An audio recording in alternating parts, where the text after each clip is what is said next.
안녕하세요. 오늘 저희가 함께 살펴볼 자료는 주기도문에 관한 문서인데요.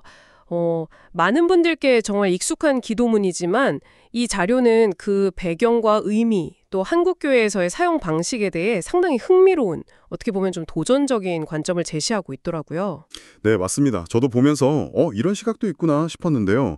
이 자료는 주기도문이 사실 예수님 본인이 직접 하신 기도가 아니라고 주장해요. 아, 예수님 기도가 아니다. 네, 당시 유대인들의 어떤 형식적인 기도 습관을 좀 바로잡기 위해서 제자들에게 주신 일종의 샘플 기도라는 거죠. 특히 그 마태복음 6점 7절 8절 보면 헛된 반복하지 말라는 가르침 바로 뒤에 나오잖아요.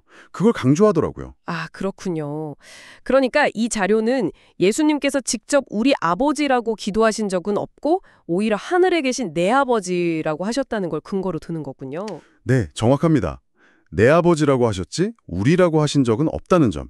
그리고 당시 이교도들이나 형식적인 유대인들처럼 의미 없이 그냥 중언부언하는 것, 그걸 하지 말라는 취지에서 주어졌다고 보는 거죠. 기도의 본질, 그러니까 어떻게 기도해야 하는지를 보여주는 모범 답안처럼요?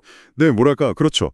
기도의 내용, 대상, 핵심 간구사항 같은 것들을 담은 샘플이라고 할 수 있겠습니다. 그런데 이 자료에서 한국 개신교의 상황에 대해 지적하는 부분이 좀 날카롭더라고요. 예배나 모임 끝에 주기도문을 이렇게 다 같이 암송하는 경우가 많다는 거예요. 네, 맞아요. 특히 이제 목회자가 안 계시거나 아니면 수요 예배나 금요 기도회 같은 특정 예배 마칠 때 축도 대신 사용되는 경우도 있다고 언급하죠. 네네. 자료는 바로 이런 반복적인 암송이 주기도문이 원래 주어진 의도, 그러니까 헛된 반복을 금지하려던 그 의도와는 좀 반대되는 거 아니냐, 이렇게 주장해요. 아, 원래 의도와 반대된다. 네, 마치 주문처럼 그냥 외우거나 이걸 많이 외우면 문제가 해결될 거다, 이런 생각은 오히려 예수님이 경계하신 이교도적 발상과 같을 수 있다고까지 비판하더라고요. 꽤 강한 비판인데요. 그렇죠. 미국 교회에서는 보통 이렇게 예배 끝마다 외우진 않는다는 이야기도 덧붙이고요. 내용적으로도 흥미로운 지적이 있었어요. 우리가 우리에게 빚진 자를 사여하여 준 것 같이 우리 죄를 사하여 주시옵고, 이 구절이요. 이게 신약의 은혜교리랑 좀 상충될 수 있다는 주장 말이죠. 아, 네. 그 부분. 자료는 이 구절이 마치 우리의 용서라는 행위가 있어야 하나님의 용서를 받는 것처럼 약간 율법적인 개념으로 읽힐 수 있다고 봐요. 행위를 통한 용서처럼요. 네. 신약시대 성도는 사실 행위와 상관없이 은혜로 용서받는다는 점과 좀 대비된다는 거죠.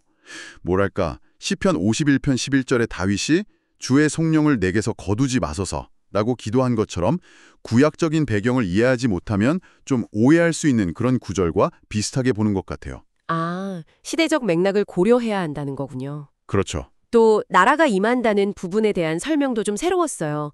우리가 흔히 죽어서 가는 천국, 헤븐과는 다른 개념이다. 이 땅에 임하는 아버지의 왕국, 킹덤 오브 헤븐을 의미한다고 강조하더군요. 네, 맞습니다.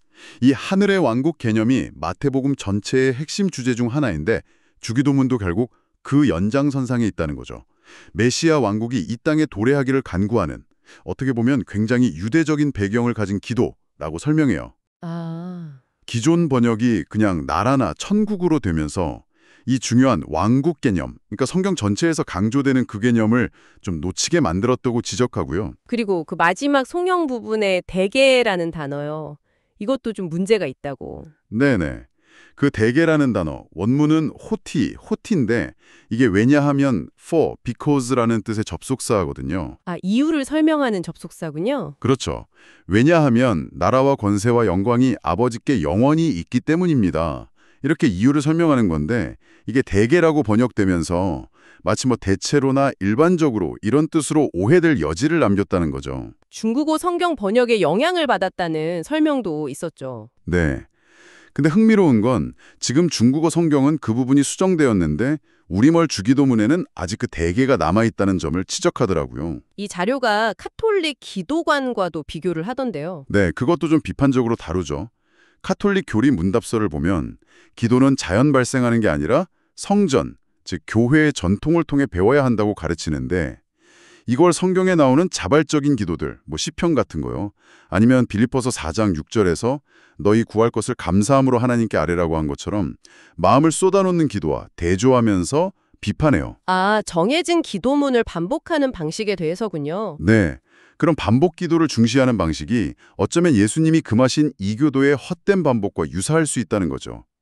또 카톨릭에서 주로 사용하는 성경 사본, 바티칸 사본 같은 데는 주기도문 마지막 송영, 대개 나라와 권세와 이 부분이 아예 없다는 차이점도 언급하고요. 그렇군요. 그럼 이 자료는 주기도문 암송 자체를 그냥 하지 말라는 건가요? 좀 극단적인 주장 같은데요? 아니요, 꼭 그렇지는 않습니다. 그건 아니고 주기도문 자체는 기도의 모범으로서 정말 좋은 내용을 담고 있다고 인정해요.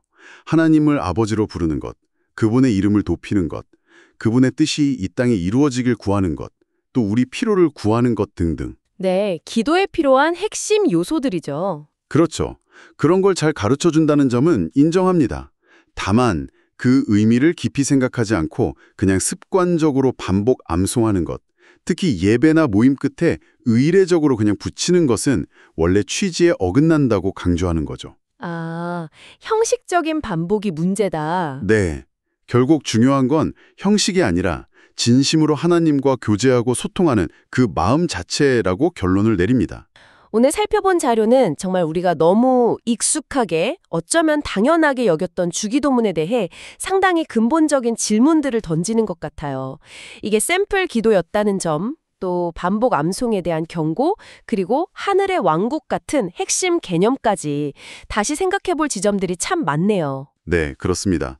단순히 기도문을 외우는 행위를 넘어서서 그 안에 담긴 깊은 의미를 이해하고 그게 오늘 당신의 기도 생활과는 어떻게 연결되는지 한번 성찰해보라고 촉구하는 자료인 것 같아요. 뭐랄까, 형식적인 신앙 실천과 진심 어린 소통 사이에서 균형을 잡는 것.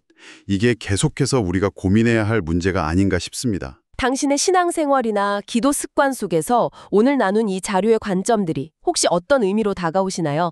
익숙하게 해오던 전통과 성경 본문이 말하는 깊은 의미 사이에서 당신은 앞으로 어떤 기도를 드리고 싶으신가요? 한번 스스로에게 질문을 던져보시는 것도 좋을 것 같습니다.